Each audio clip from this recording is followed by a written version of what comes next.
Oluwatosin Ariyo, and I'm the founder CEO of Farm Fresh Grocery. I started out as a model in like over 2 decades ago. I used to be a model, and that was, I was in Ife and I was modeling at the same time. So for a while, that was just all I wanted to do, modeling. After Deal or No Deal, I went to South Africa. I came back to Nigeria, and I've always liked marketing, sales. So while I was in South Africa, whenever I was coming home, I was buying shoes to come and sell. So when I came back to Nigeria, I was still selling shoes. And then aside selling shoes, I was grooming models. I was running modeling school. So, but after a while, price of dollar went high, and then I lost my mom to breast cancer. So, but before I lost her to breast cancer, she used to be like the strongest person I know, because I used to be sickly. I was kind of child that every weekend would go to the hospital.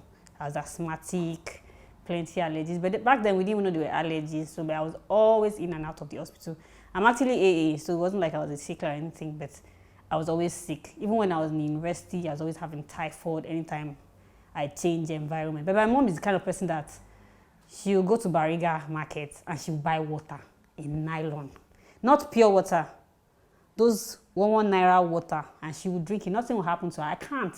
Even pure water will have typhoid, even bottled water. You understand? So for me, she was like the strongest person I knew. And then when she had cancer, she did chemo twice. And then after the second one, she said she wanted to try this naturopathy or wellness kind of treatment, and she stopped taking chemo.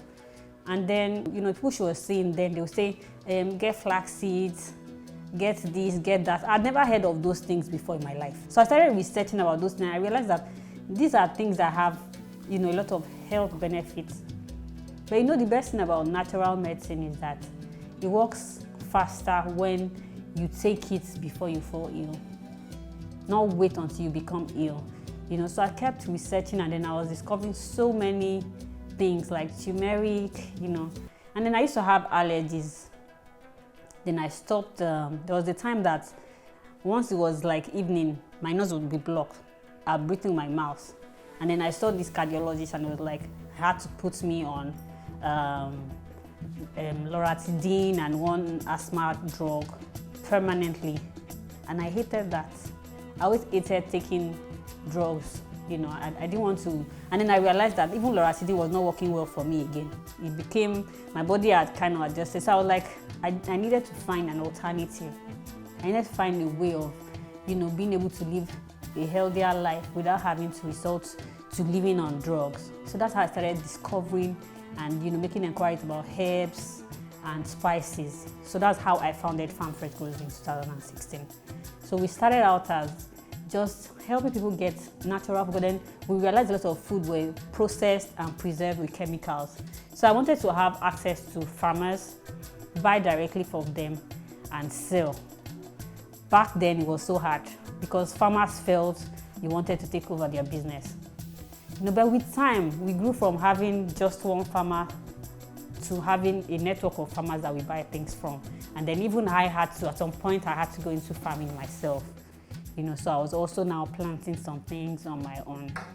Then the herbs and spices that we're trying to educate people about the benefit. People understood what we were saying, and they know, turmeric is very good for this.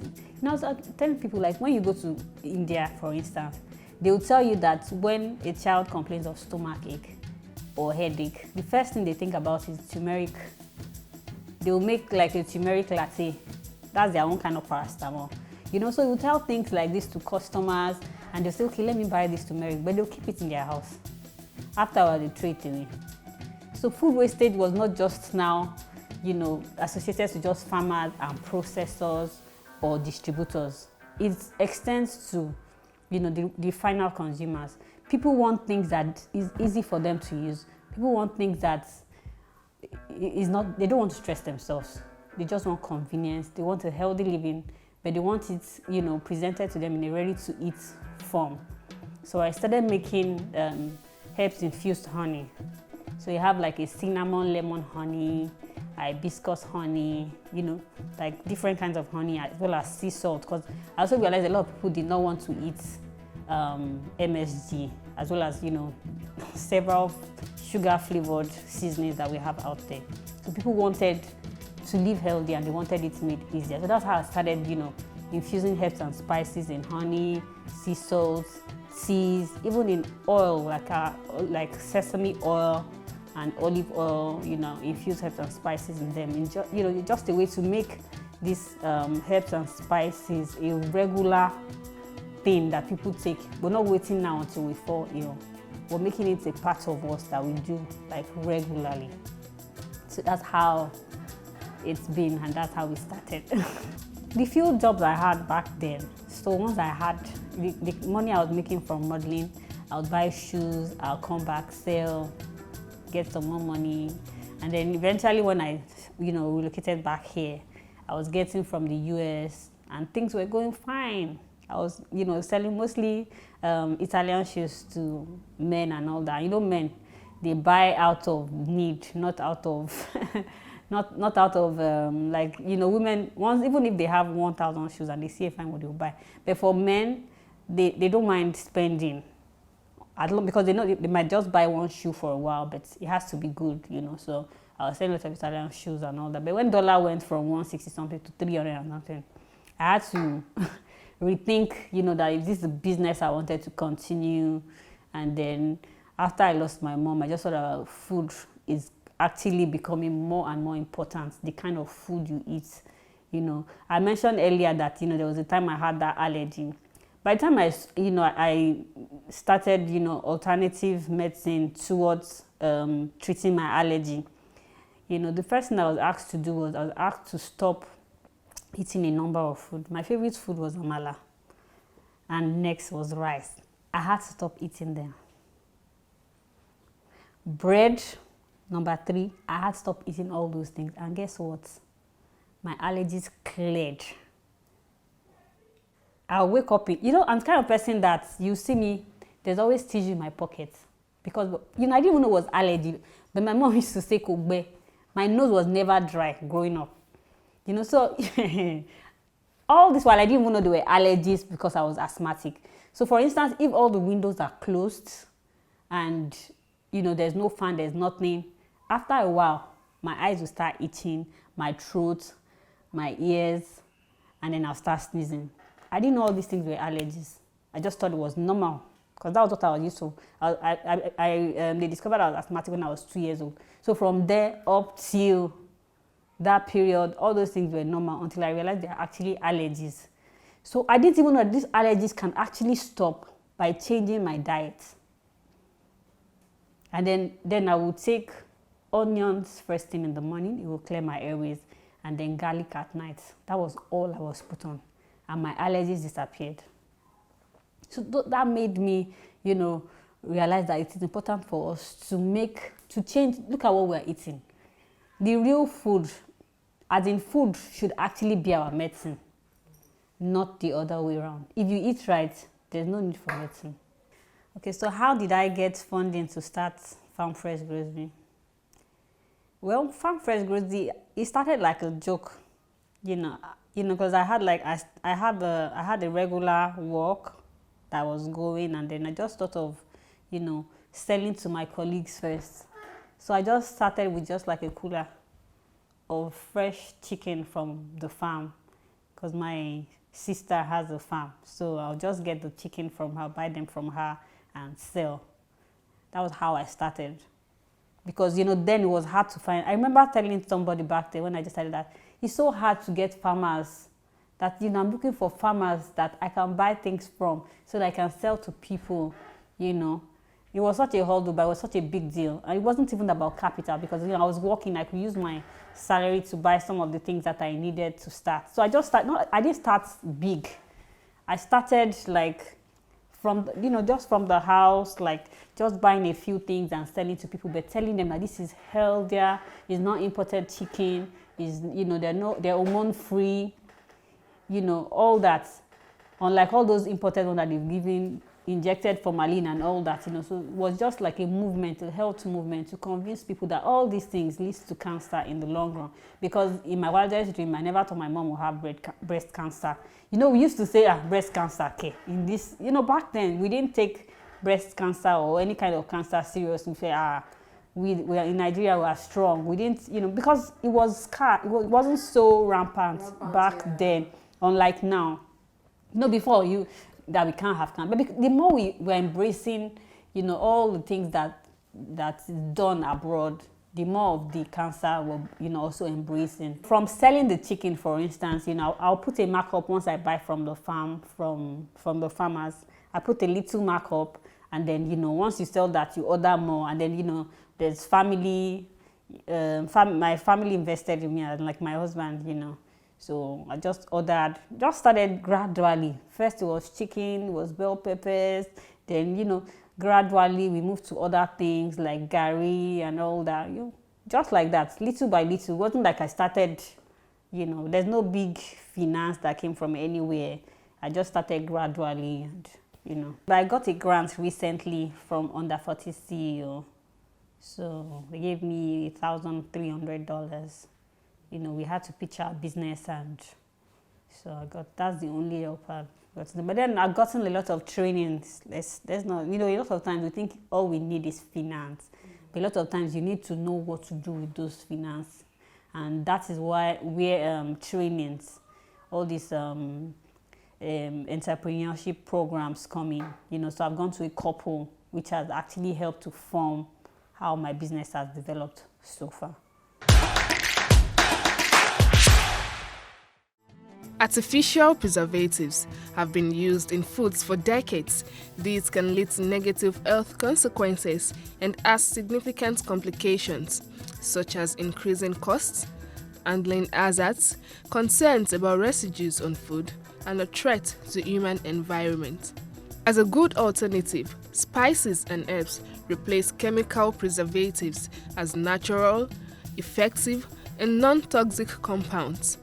Spices and herbs can be used as food additives, flavoring agents, and as natural food preservatives. The term spice and herb are used in describing plant parts used in enhancing the taste or flavoring the food.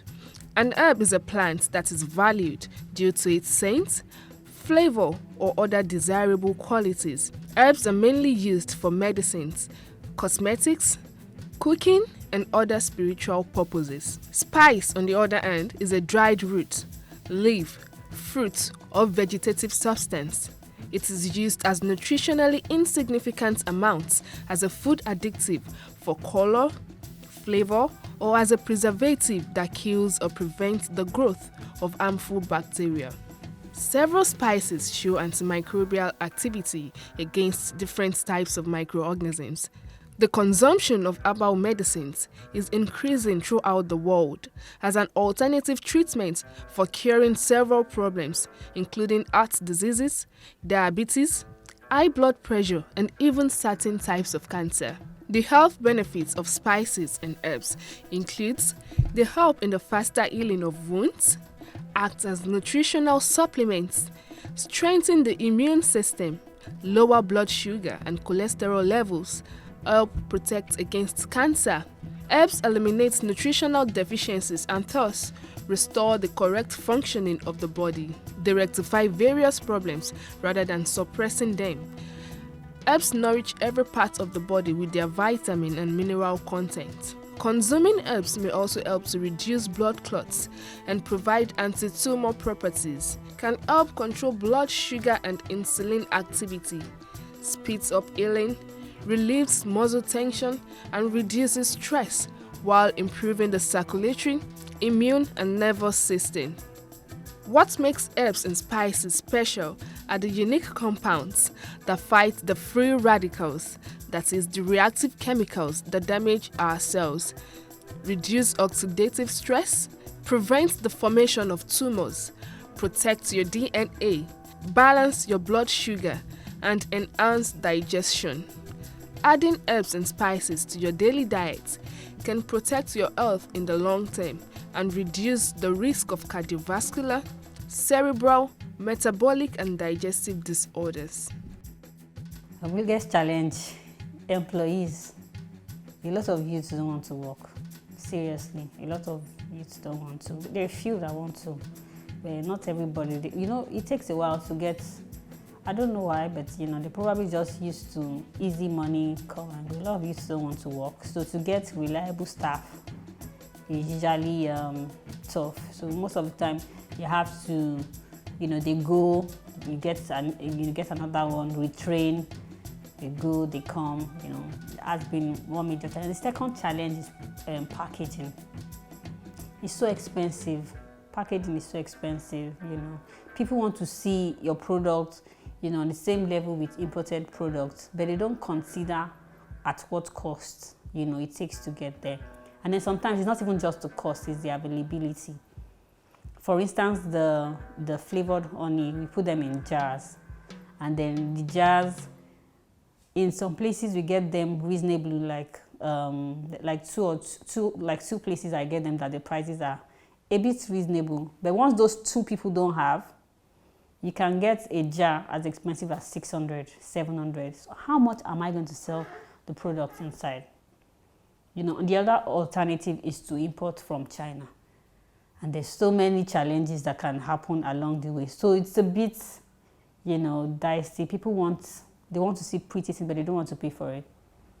You want it to be cheap, but they don't want to pay, they don't pay the price. And there's also the cost of production. The cost of production is so high, especially if you look at, we have to dehydrate our products.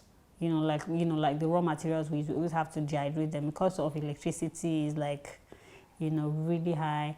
And then a lot of our processes are still manual. So we need to get some equipment to make it, better. Okay, if you look at this, for instance, I'm trying my hands on flavored, sachet flavored honey. So I try to do this manually. See what we can, this is the best we could get. But if we have that machine, you get those imported kind of thing. And to get one of those machines, you spend, at least like $3,000 or $2,500, yes, to get it into here before you pay for the price itself and then the bringing it down here and all. So cost of, getting those automated machines are not so cheap. I wish that, each time that the government say they support farmers, that they actually do. But we haven't seen it. So there was a time I, leased land from the government in Ogun State. It's a palm plantation. So they had this, they have like over hundreds of hectares just, there. So they were leasing it out.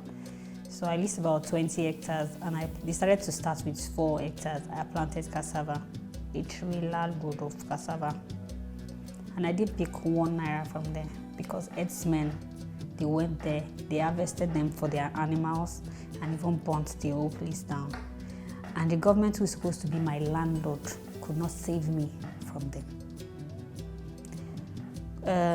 ASF, African swine fever, happened and we lost a lot of our pigs. The government, we're yet to hear any support from them up till today. During the strike, nationwide strike, we planted cucumber. The cucumber was ready for harvest. We couldn't get to the farm because there was riots everywhere. We tried several times to go to the farm. All the cucumber listed, like 20-something bags of cucumber. The few that we were able to take to the market, when we got to the market, it was rejected, that is already changing color. In a civil environment, the government will subsidize things like that. Like, Okiawe is a very big farm, and a lot of farmers lost their life because they lost billions to this African swine fever. We're yet to hear anything from the government. Nothing. So I don't know what to ask them because I don't know if they do anything. Because, all we've asked is that they subsidize things for us when there are problems like this. But, they don't even show up. So we've learned to do everything by ourselves. Well, for me, the joy is mostly when, customers are happy about what you're doing, especially like the flavored honey, flavored salt, the teas, when a customer says, can you make a tea for me to help me sleep better? And the customer is happy that, the herbal tea helped and, she was able to sleep.